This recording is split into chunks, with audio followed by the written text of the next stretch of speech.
Welcome to another edition of Vegas Bad Boys of Podcasting. I'm your host, DJ Impact, and I got the Bad Boys here with me. Fellas, it's good to see you again, and it's our 3 count. This is when we choose just 3 random stories that kind of popped on the news feed during the week, and we just give our thoughts on what came through. One of the things that popped up earlier this week was from SEScoops.com that we got from, and this was titled "Update Regarding the WWE Network Moving to Peacock." I guess that is exciting news for WWE, right? And I guess probably NBC as well, right? I guess the whole idea, right, is WWE sold its network over into to the NBC, and now they have their entire content. Guys, when you heard this happen, was you shocked to hear about this, and how big is this? That seemed like it's going to take place effective about mid-March. What's your take? I'll go. Honestly, this is massive. The move to a mainstream streaming network, and I didn't think that this would happen.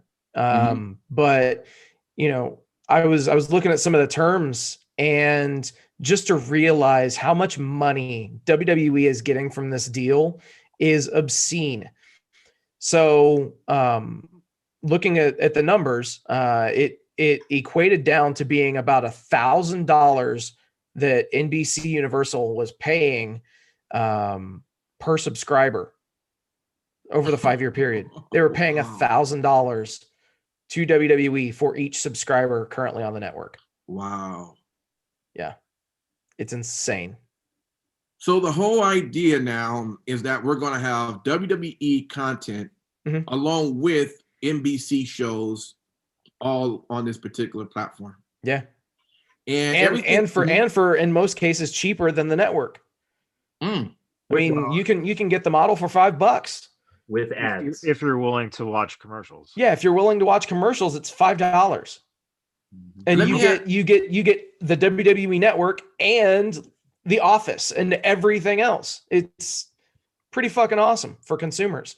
The other thing that really can't go unstated is WWE had just brought in Nick Khan as the president and chief revenue officer back in August, and he's already able to land this deal.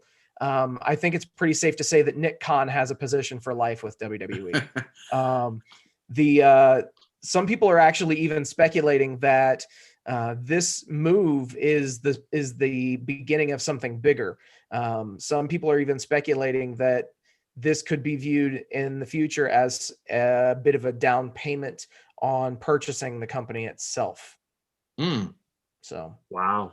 Well, I did read somewhere that when he joined, he immediately started on this deal. Yep. Like that was his job, was to go right after this. So this has got to be. He's got a job for life. He's set. Yeah. The biggest thing here is the fact that BAM's contract is up. So when that ends, that's when this new deal starts. The truth of the matter is that BAM is the one who set up Major League Baseball Network, the streaming service, the MLB Live, which is a great streaming service, and they obviously have to pay a lot of attention to that contract. BAM then also got Disney. So Disney, being a newer client and a bigger client, actually made, if you think about it, the WWE kind of become not secondary, but thirdary now.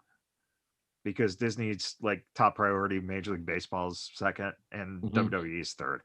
So they weren't necessarily. I can tell from just the way my network has worked over the last, I'd say probably year, maybe year and a half, since they did the new fucking update, which was absolutely fucking dreadful. You can't watch stuff like, if you watch one episode of Raw, the next one's supposed to play when you have the mode on for continuous play. There's times that it doesn't fucking do that. It just stops. There's other issues with the playback and stuff like that. And apparently it's not a priority for them to fix. So I think that they probably started shopping. The other thing too is the two executives who really were behind the network, they were let go during the furlough in 2020.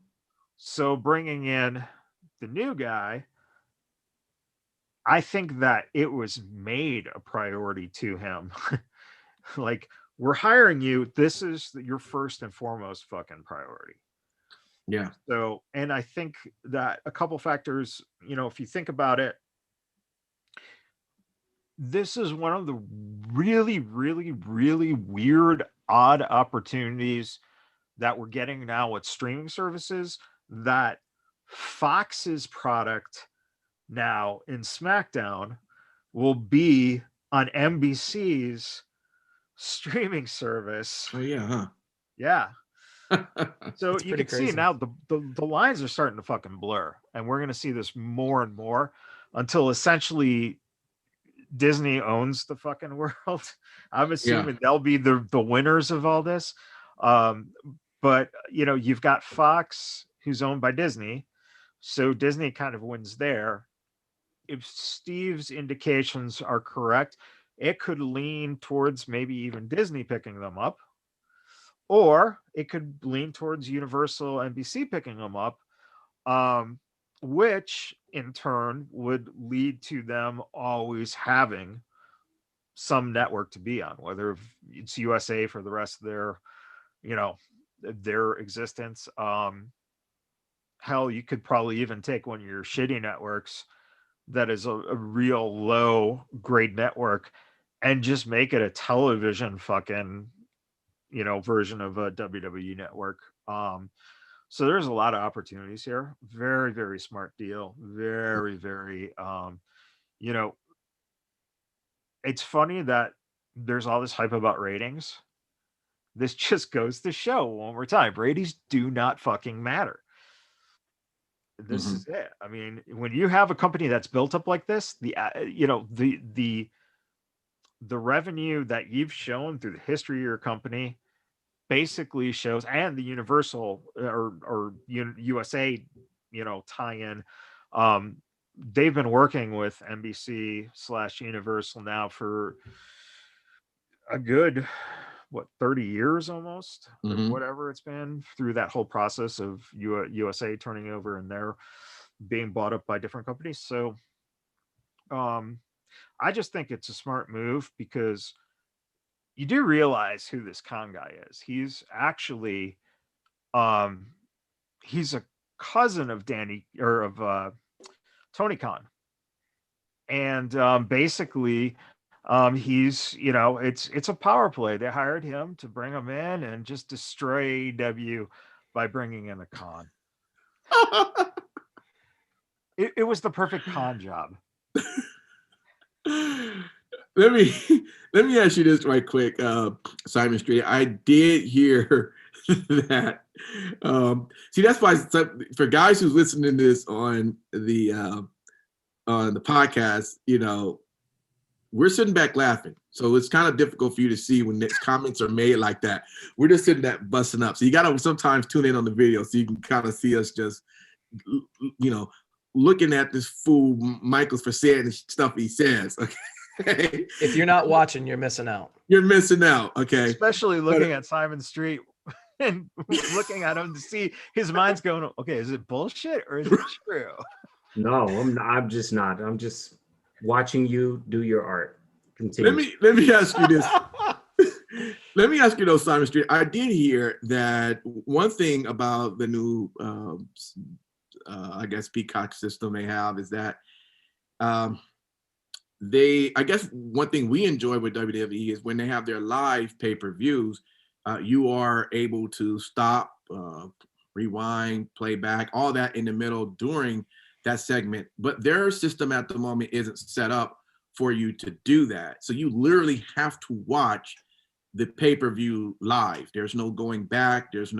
Now that feature could eventually come, but they don't have it now. How important do you think that feature is, or do you think, like Michaels had mentioned, where there were other issues that that WWE just never cared about fixing?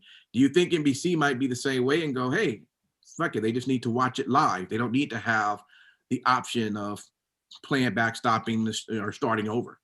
Can I clarify what you just said then, just to let you know for sure? Okay. It wasn't WWE who didn't want to fix those issues. Oh, okay. It's BAM. It was the service provider Sorry for about that. the Okay. network. Thanks for clarifying that. Okay. Still back to you, Simon. Do you think this would be an issue that NBC would want to fix because they don't have that feature that the network has now? It's in my opinion, you would definitely want to really have that conversation now, because it looks like, for all intents and purposes, when WrestleMania gets here, we're going to be watching it on Peacock. And I can tell you right now, with so many eyes that's on there, different time zones, different countries. This only takes place in America. So let me correct that. So this is only for, I think everybody else is still going to utilize whatever system they're going to have. But for America, if I live in, New York, you know what I'm saying, I'm going to be waiting. It's still the same thing. Let me retract all that. Only I was going to say is I would like it because there's a lot of people who have to work sometimes. And sometimes I would not want to watch it live. There's certain pay-per-views to where I'm like, shit, I missed the first half an hour. Let me just watch it from the beginning, and then I'll just be late when it finishes. But they would definitely want to go ahead and think about adding that. But I don't know. I mean, it's a good deal. You got to remember too, the NBC Sports station is shutting down.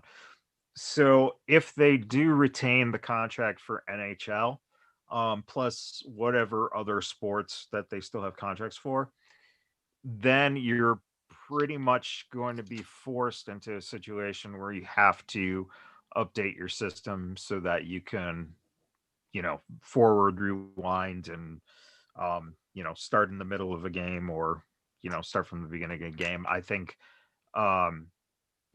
the more, basically what you're seeing here is NBC just threw down the gauntlet and basically is starting on their existing streaming service, their sports network. That's essentially what you're looking at.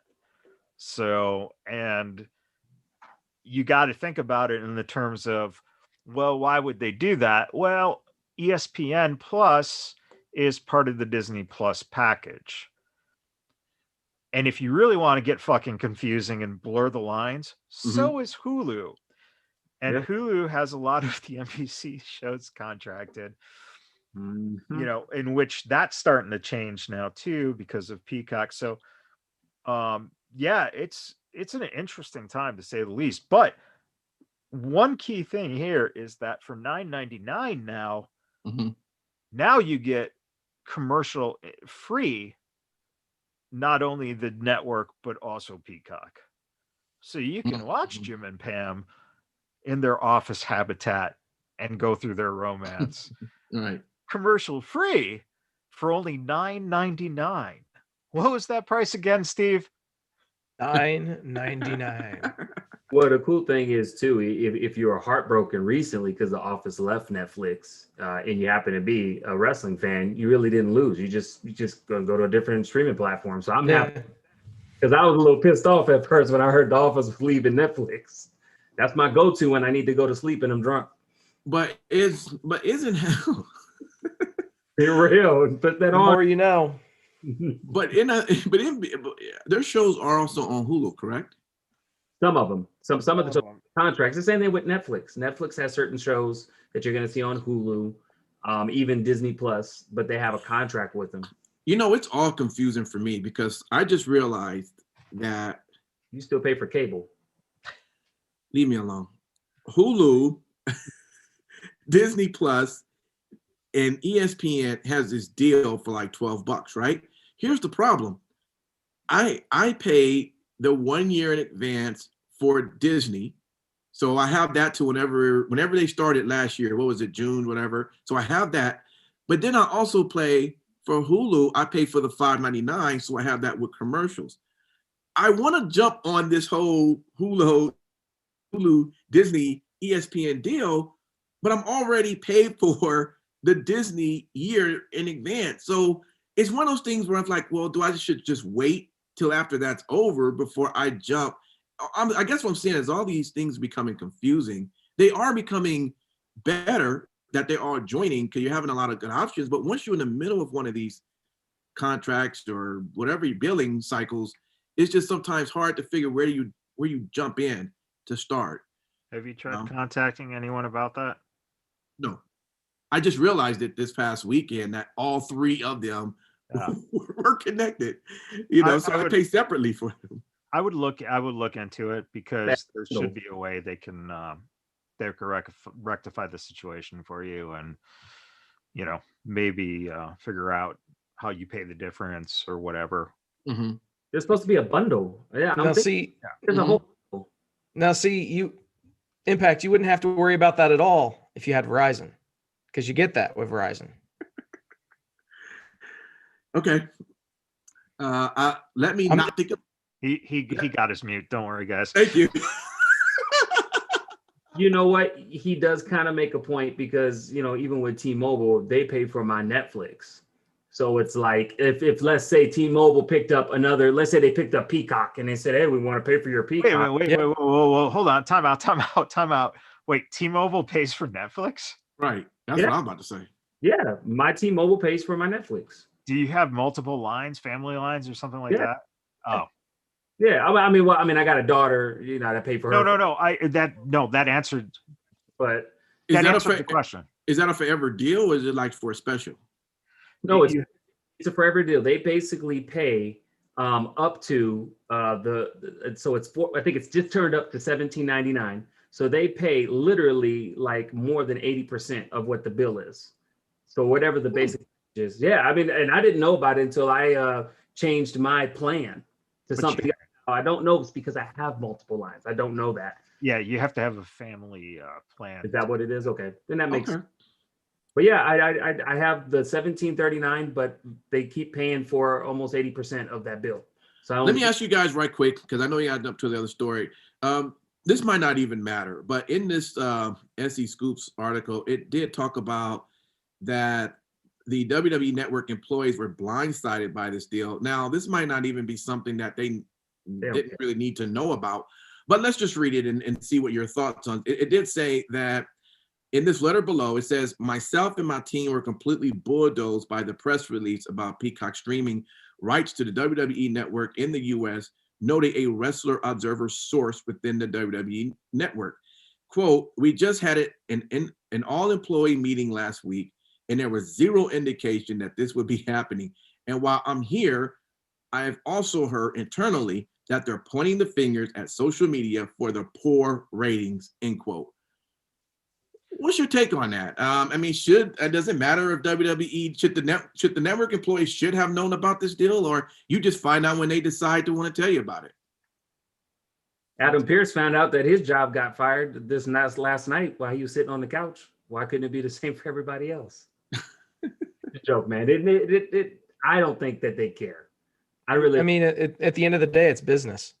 Yeah. It's unfortunate business, and it sucks that we have to say it like that, and that we have to legitimize it. But at the end of the day, they don't care.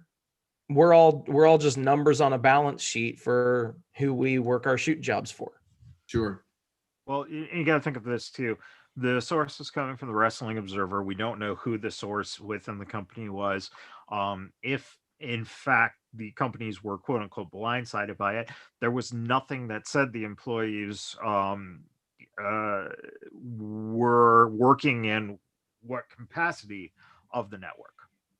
Right. So if you got digitizers, if you got guys who program, et cetera, there's a lot of jobs that they're not going to lose those jobs most likely, because NBC is not going to hire their guys to do that work. It just picks up their they just pick up the contract. Maybe they become NBC employees, but I don't know. Listen, it smells like again, a source who at this point, it could still be Terry Taylor, even though he hasn't worked for the company for how many years. Dave probably still goes, "Oh, Terry, I'll listen to what you got to say. Give it to me, man. Give me the sugar." Well, let's go over to the second count. This was from Ringside News, and it's titled, Eric Bischoff believes pro wrestlers should be allowed to use steroids. Now, I didn't get a chance to, the link for this site isn't working, but I read pretty much the article beforehand. And from what I was reading, Eric was pretty much saying that steroids should be used because I guess in many ways it shows to be something that is positive, that can help people who actually do need them. If they are prescribed by a doctor, it's something that could help a person doing whatever they may be going through, and even may prolong some of their life. With that, knowing that information, he thinks that it should be something that should be allowed in wrestling, and specifically, of course, WWE, who has their wellness program and randomly check those to see, if they are using any of those particular drugs and things. So I'm just kind of curious of your thoughts. Again, we weren't able to quote exactly, but just what you know about steroids itself and how it's just kind of been, we've heard about so many things over the past from those wrestlers who we've lost in the past. And granted, we don't know in what capacity they were using that. Were doctors administering that, or were they doing that themselves, or how much they were doing, or what? But based on what you hear, do you guys think that if it is true that steroids is something that could be positive in someone's life, and the doctor thinks it's something that can help one, and do you think that should that be something that could be used by wrestlers and not something that they get penalized for? What would be your take on that? Didn't they already? Don't they already allow steroids in a capacity to a certain degree, like cortisone? Cortisone. That's a type of steroid that helps with inflammation. So I would assume that they allow that. So these tests. I think the big question is, do the tests need to be looked at to include other types of steroids that aid with body repair? I think the steroids that were in question for the longest time were obviously commercial use steroids and body enhancement. Mm-hmm. It's just not every steroid is the same in definition, at least, Well, I don't think he's saying it should expand to testing for that. I think what he's saying is there shouldn't be any testing in terms of if you are using something that is prescribed by a doctor, which I'm totally fine. My stance on steroids, period, is not going in my body, so I don't give a fuck if you put it in your body, right? And whether that's, sports, entertainment, whatever, I'm not the one who's sticking it into me. Yes, is it frustrating for people who, go the clean way? Sure. But at the same time, Bischoff's, one of his things he said in this article was the fact that actors do it all the time for, gaining 30 pounds. The Rock, look at The Rock. If you look at him in different films, he physically changes because sometimes he's gassing a little bit more. Sometimes he's working out a little bit more where he's cutting weight. Sylvester Stallone got popped in Australia, I think it was, I don't know, about 5-10 years ago in that time frame, for having anabolic steroids on him. And it was like a big, like gasp, like, oh my God, nothing ever came of it. Actors do it all the time. It's done, usually under the eye of some kind of doctor. the reason that they have to have a doctor, and this is what becomes interesting about this theory. If a person signs on to a film, so if The Rock's doing, another Jumanji, Mm-hmm. the studio has to have insurance on them. And to have that insurance, they have to pass a physical. Mm-hmm. So for them to be doing some kind of steroids, it can only be administered by a doctor, because if it was found that the actor, died because of, overdoing on steroids and his heart got enlarged or something like that, they won't get the insurance payout. Mm-hmm. So that's the whole thing. I don't know if you made it legal. I don't know if Vince, the WWE in general, I don't know if they have anything right now that is an insurance on the wrestlers, especially something that would cover to that extent. What also makes it difficult here is the reason essentially that there was a steroid policy in place was because it goes back almost 30 years to the trial that Vince was part of. Mm-hmm. And they were trying to, bust him for uh, distributing steroids. And then to make things worse, you had Chris Benoit. And at that point, the media ran with this whole idea because certain wrestlers had passed away within the last, 10 years before Benoit, that it was really steroids that did this, when in truth, it was more so taking shots to your head that scrambled your brain like football players deal with. Right. So what you're looking at is that drug policy was really tightened up around that time to make up for their bad PR. The biggest thing here is that in general, unless the WWE is doing it under specific doctors and insurance companies, then technically it's illegal. Why is it illegal? And why is that insurance, why is that policy in place for WWE to drug test? It was simply due to the fact that what was happening in the days of the 90s when steroid use was really rampant was that guys were getting prescriptions from doctors, and then they were, getting way more product than they should have been getting. And I don't know, man. It's a lot trickier than simply, like Bischoff said, that it can extend their life sometimes. Right. It's like, well, yeah, sure, if you're maintaining an injury that you had through steroids, but if you're going out there and you were performing every fucking night the way that these guys used to do, it was A, to help you keep your body in shape, B, to keep you looking good because you need to earn the spot, and everything was about keeping your spot. Plus those guys were doing coke and alcohol on like a regular fucking basis. Yeah. So I don't, it's kind of a weird, almost non-point, but hey, I'd love to see more guys gassed up if in fact that they had no problem using it themselves and the company didn't have a problem with it, then fine, that's your choice. Sin City, you have anything you want to add on this? Yeah, I mean, realistically, I don't think that there's any real way for us to legislate this kind of thing. I mean, it is what it is. We have to stand with how it is right now. Personally, for me, again, looking at wrestling as not a competitive sport, but as a simulation, it doesn't factor in. If they want to do that, then fine, whatever.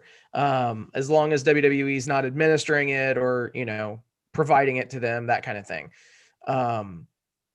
Because ultimately they're not competing, like competing with each other. And I think that that's where a lot of fans, they look at it and it occurs to them that, hey, well, I don't want them doing this. Why? Because they're going to win more matches.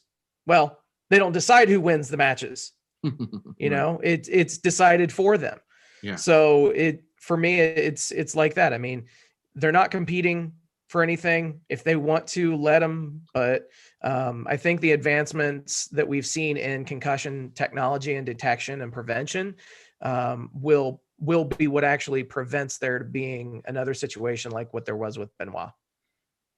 And the other thing too, really quick, if you think about it, after the steroid trial, when you had guys like Hogan and the Ultimate Warrior, then Vince all of a sudden was going to guys like Shawn and Brett, Austin, then you get The Rock, okay, and then you get Hunter, and then you get Brock Lesnar, and then you get Cena, and then you get Batista, and you just go,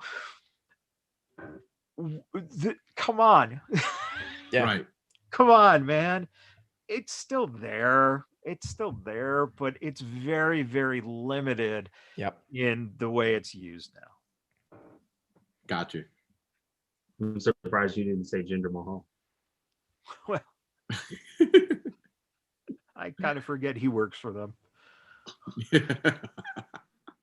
That happens. All right, we'll jump over to our third count. Last one.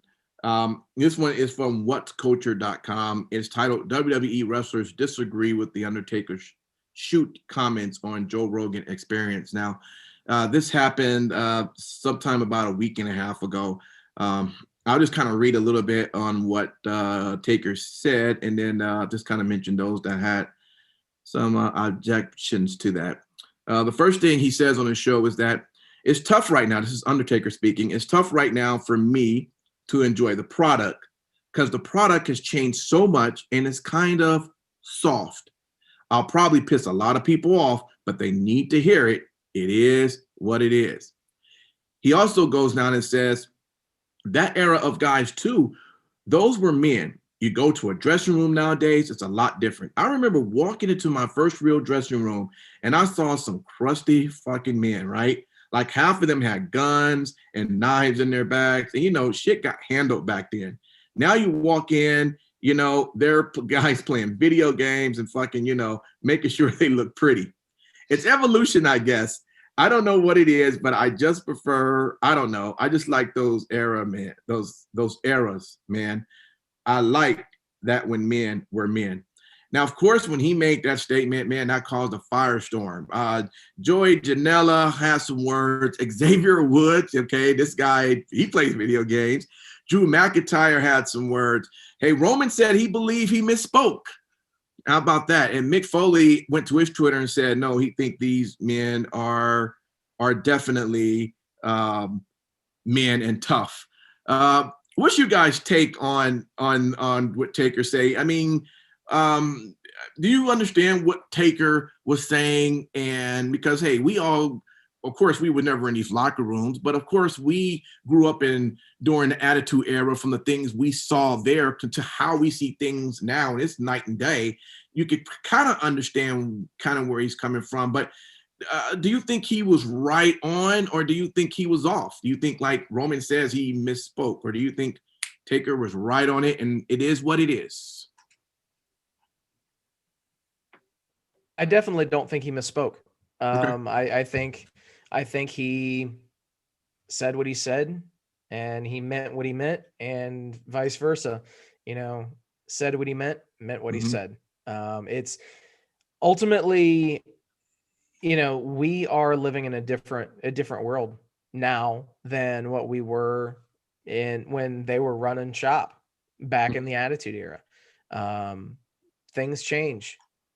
Life changes people.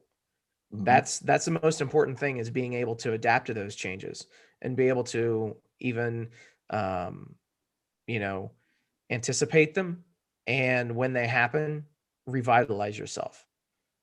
Right. Yeah. So, and unfortunately it appears that, for better or for worse, that he's not happy with the status of the product. And I'm not saying that he's not adapting or anything of that nature, but we all have preferences. We all have things that we like. We all have, pain points with the shows. Yeah. We're all able and entitled to our opinions, and we're able to express those opinions. Yeah. So that's all that he was doing, and you can't really fault him for voicing his opinion the way that he did. Simon Street, I mean, hey man, you like playing video games. I mean, I would think that you're very manly and not soft. I don't know, when you hear his comments like this, would you understand where Joey Janela, Xavier Woods, Drew McIntyre, Roman Reigns, Mick Foley, you understand where they're coming from, or would you still have to side with Taker on this? I mean, there's always truth to almost everything. There's some truth to almost everything, and I think that his statement did ring true in 2 points in my mind. Number one, the era that he grew up in, times were different, just as Sin City Steve just said. Mm-hmm. But I think also too, you have to realize what it means to be tough is more than just being masculine. And I think that in this time, in this age, that is displayed differently. Not to say that, somebody that's like a Stone Cold Steve Austin that comes in with broken glass and ready to stun everybody and get a couple of beers isn't just as masculine as someone that plays video games but handles business in that ring or wherever in life. Mm-hmm. I side a little bit with how Roman said it. I think that he misspoke. I do think that that is something that even outside of The Undertaker, many men in his age have had that conversation, even about the ring outside.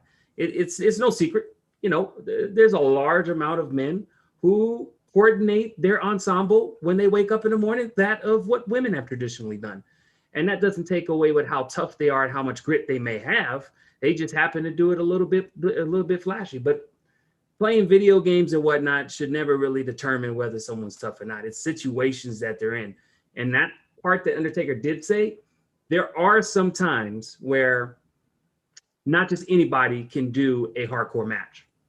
You see what I'm saying? And for me, there are certain people that if you told me you're in a hardcore match, okay, this person is totally the embodiment of tough, regardless if, they have coordinating shirts and sweaters and shoes, or if they're just, had knives in their bags with guns. I think he just misspoke. Mm-hmm. Everybody opinion. I still love The Undertaker. I think even when I was reading many of those tweets and responses, I didn't really seem so much anger behind it, because I think they all love The Undertaker. I hope he gets an opportunity to kind of, set the record straight of what he probably meant. Maybe more context, maybe. I don't know. Matt Michaels, and part of what Roman Reigns said is, hey, man, you can't go through TSA with guns and knives. You're gonna get hit. But let's be real. I mean, interestingly enough, that's nowadays. I'm sure those days, first off, most of those guys probably wasn't even flying. You were driving from town to town. Mm-hmm. You were staying in probably some shady spots that you just trying to get a cheap room because you're trying to make $1. It's definitely a different time. What would you say about this? Would you agree with what Taker says, or you will point, look at agree with what some of these other wrestlers had to say against it? So first things first, you're absolutely right in terms of travel. Mm-hmm. Specifically in Undertaker's comment, Mark says, when I was first starting out.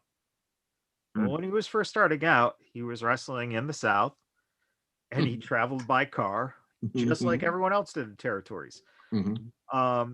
From all accounts, back then, like Harley Race probably showered with a gun on. Okay. Yeah, right. Like, so what I think that it's kind of getting blurred here is the comments being interpreted as their wrestling skill set. Mm-hmm. Right. So I think that some of the guys were interpreting it as, because we play video games, we're soft in the ring. I don't think he's saying that at all. What he's saying is the culture that he grew up in was very, very, I guess the best way to put it is, who's got the bigger cock, right? Everyone is fucking just, going to show you that they're the fucking boss, right? You don't fuck with me. Everyone was out. Listen, Brody got fucking murdered in Mexico, right? Mm-hmm. So, damn straight in the late 80s, early 90s, a lot of guys were probably protecting themselves Mm-hmm. because of that high exposure of that type of thing. You're also forgetting the fact that back then, fans would try to shiv you, try to shoot you, try to hit you with batteries and acid and all types of shit, man. They'd fucking slash your tires if they knew your car, if you were a heel. Mm-hmm.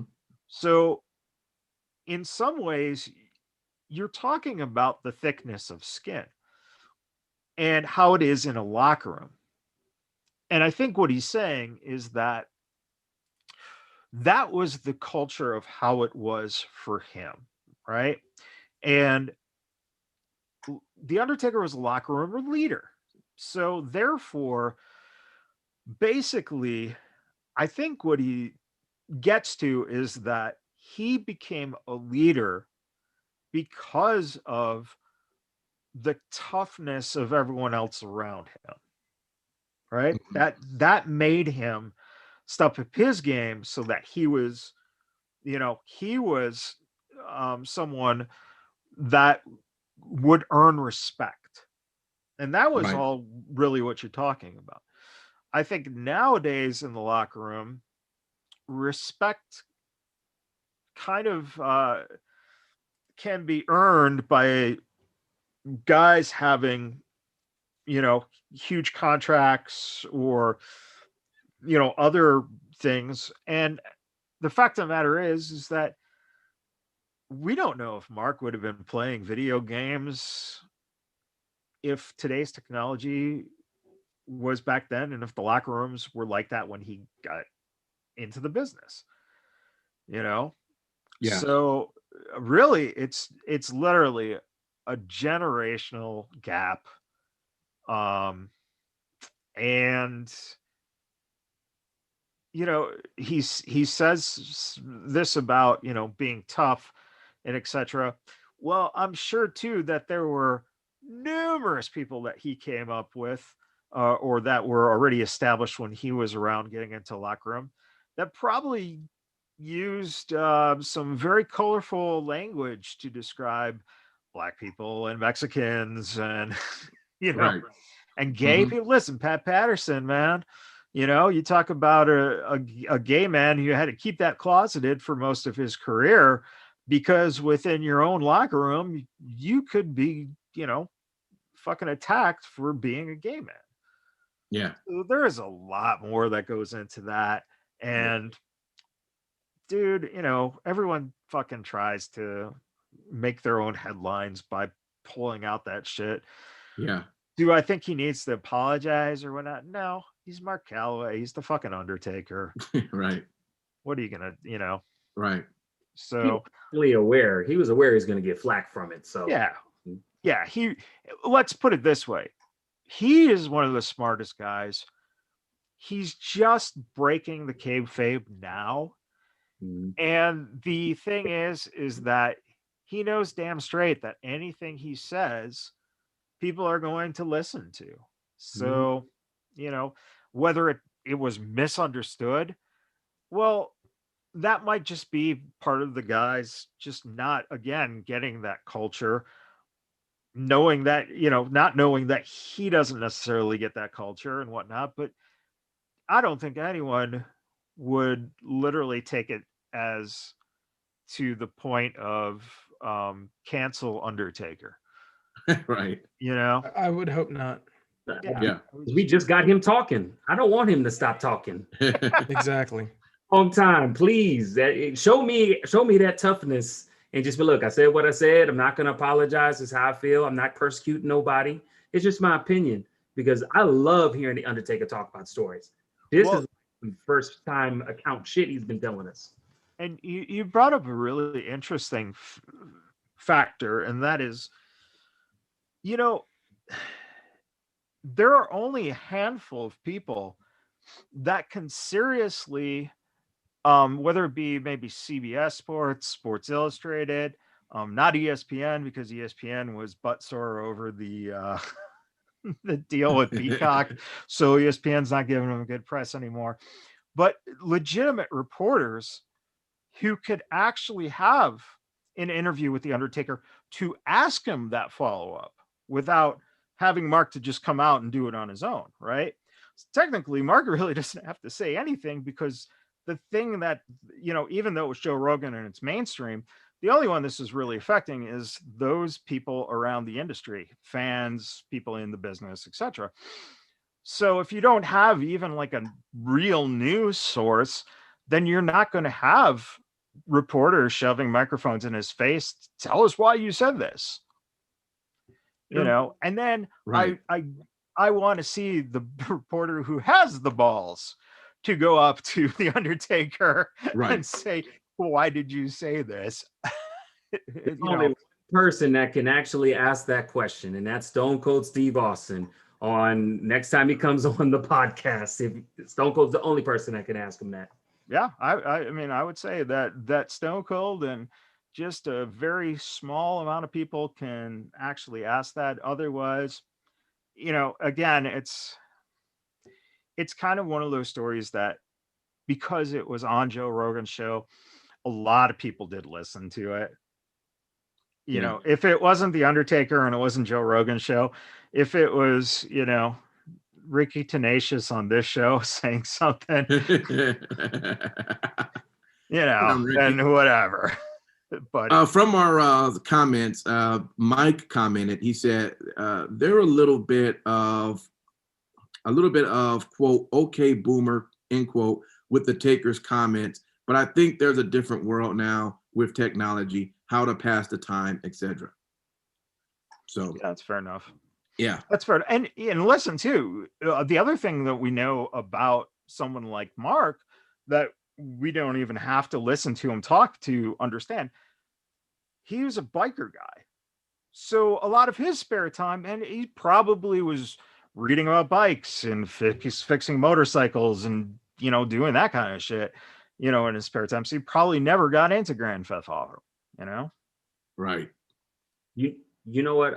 You make a good point, Matt Michaels, because when you think of passing the time, what's different is when you hear a lot of the wrestlers that, from Mark Calloway's time, a little bit further, their spare time after like if they wrestled somewhere, they were at a bar drinking, and that's how they spent the time. A lot of these younger cats nowadays are doing what I'm doing. We unwind, play video games and whatnot. I guarantee these guys are drinking a lot less than what they did, a long time ago. And like I said, it's just the world and the scenery has changed. Well, and the other really quick, the other difference too is if you want to bring up video games, you do understand that Andre the fucking Giant, if you want to look to locker room leaders and guys who really respect it, all Andre did was literally play cards and drink, a fucking bar full of alcohol. But they played cards, man. Patterson, Andre,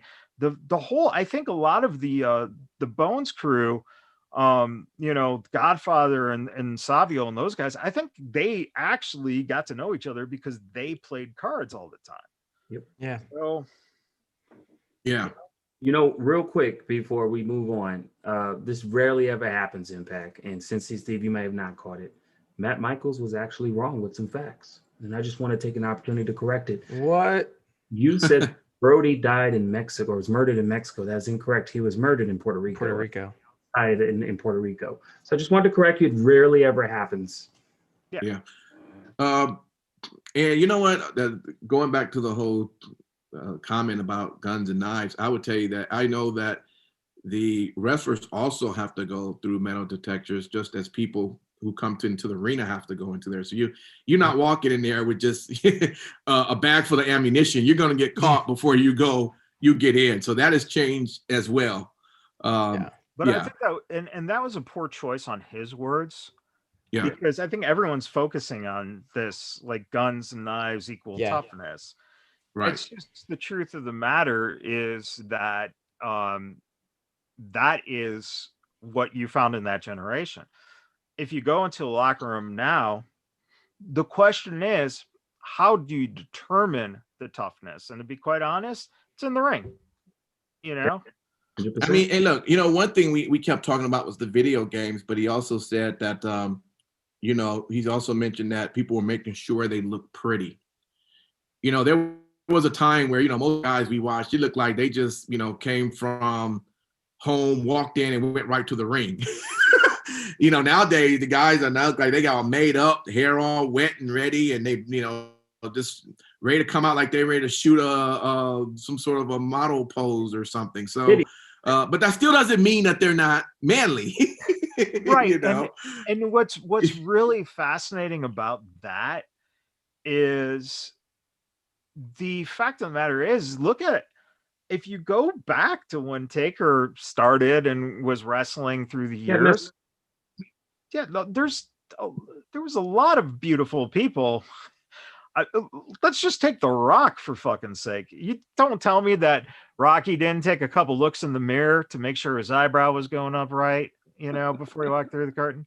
Exactly. That dude was wearing fucking silk shirts, and shit like that. So yeah, I think that is, again, what it comes down to too, is you're dealing with a guy who was born and raised in Texas, and a lot of the perceptions that he learned growing up through the 70s into his teenage and 20 years into the 80s was a lot of perspective now that is not looked at as very opening to whatever it might be, whether it is, like I said, a lot of those guys were racist, a lot of those guys were homophobes, right? And by God, I would never want to accuse the Undertaker of being such, but that line of thinking of what tough was versus what is tough is considered today is probably, along the lines of what Roman said, is he might have misspoken,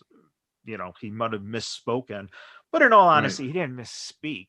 It's just, this is the way that he speaks. Right. Yeah.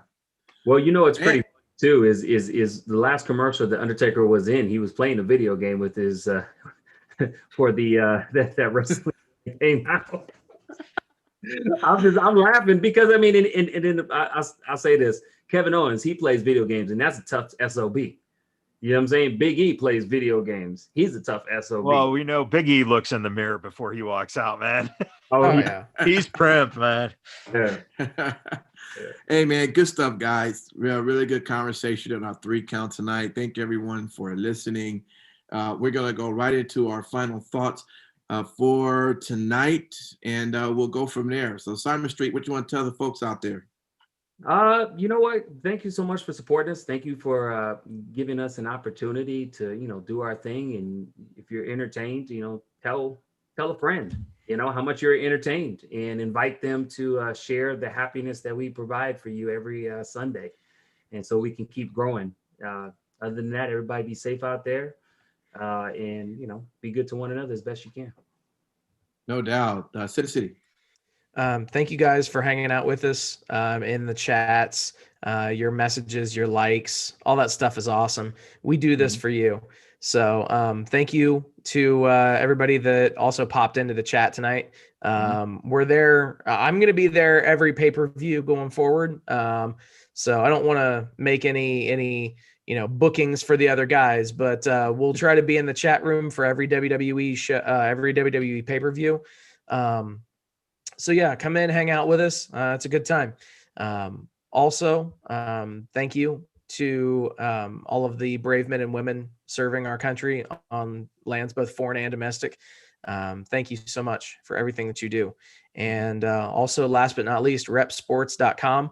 Go there for all of your pre-workout, weight loss, energy needs, and Rep Sports, REPP sports.com.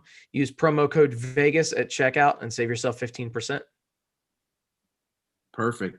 And just so you guys know, when he talks about being in the chat, that is through our app. So if you have your iOS or Apple phone or your Android phone, just go to your app store put in Vegas Bad Boys with a Z to separate Vegas and Bad Boys. You'll see the app pop up. Download it. It's a free app. It just allows you just to kind of keep up with our podcast. But we also have real-time chats in there, and we got different rooms you can go into. And if you just want to let off some steam on something you saw on TV, just go in there and let it off. You never know when we would be in there too, just to let off some steam as well. We were on the chat tonight during the Royal Rumble. It was great. We had quite a few people to come in and say a few things. So download the app. It's free. It's definitely something that we want you guys to do, just to be close with us. Matt Michaels, final thoughts. Yeah, if I'm the WWE, I go 100% behind the Ric Flair and Lacey storyline. Give me a sex tape, please. I want to know what the Nate has at 71 years old that Lacey finds so enticing. So, hey, I remember there was a GTV surveillance, and then there was a surveillance by some guy who might have been Mustafa or not, Ali or not. So, if you just happen to have one of those, or even better, WWE, please just send a cameraman to a hotel room with them and have the camera there, like filming like it's a backstage segment. And, and maybe, I know he doesn't work for him, but Marvez can maybe walk into the bedroom and try to interview them while they're having sex. I kind of know it's the robe on the whole time. Yeah. It was funny because King tonight kept saying, I don't know why Charlotte is just being disrespectful to her dad. King is awesome. He's the ultimate heel commentary still. He still knows how to sell it well. Yeah, especially talking about the cuddle calling the pot black. Exactly. Jerry's girlfriends are probably way younger than Lacey. Yeah. Right. Yeah. Exactly.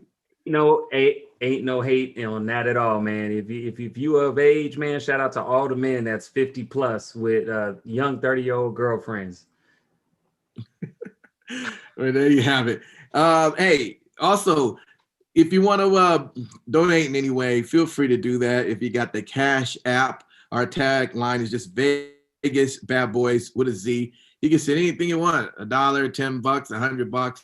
We're just going to take that money you send and help promote Vegas Bad Boys all throughout the world, so they can get a chance to enjoy the same thing that you enjoy when you listen to us. So it really helps us, and we appreciate you for definitely downloading, watching us live, or sending in Cash App, or downloading the app.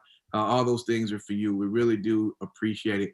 We want to thank everybody for listening tonight. Don't forget that the Falco Files is on Wednesday, and every Friday we have a different wrestler, someone you may know or may not know. But if you don't know them, it's a good chance to get to know them because they're working their ways up into the industry. With that, thanks for listening. We'll see you next time.